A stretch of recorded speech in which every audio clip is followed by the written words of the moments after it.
High guys welcome back to my mini blog. सबैजनालाई नमस्ते। आज बिदाको दिन, न काम न टेन्सन, ओन्ली मिठो मासु कुकिङ टाइम।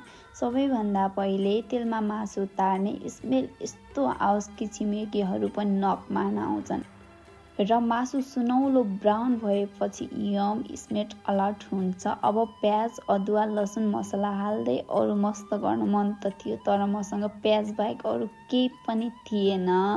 ग्रेभी पनि पर्फेक्ट, मासु पनि सल्ट, अनि स्मेल यस्तो आओस् कि वाउ। तर यो सब मैले झुट बोलिरहेको छु, मसँग अन्ली प्याज मात्रै थियो। थोरै पानी लिएर हालेँ अनि स्लो कुकिङ बिस्तारै पकाउँदा किचन फुल अफ ह्याप्पिनेस भयो।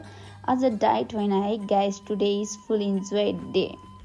तर अन्तिममा मलाई मसला त थियो, तर मसला हाल्नै बिर्सेछु कि जसको मसलाको स्वादले त एकदमै मासु मिठो त बनाउँथ्यो, तर मैले मसला हाल्न बिर्सेछु। किन यस्तै म भएँ भन्दा त पकाउँदै डिस्टर्ब गर्ने एउटा मान्छे त जहिले पनि भेट्टिनै पर्ने के। अनि यो मेरो साथी रहेको छ, उहाँसँगै कुरा गर्दै थिएँ।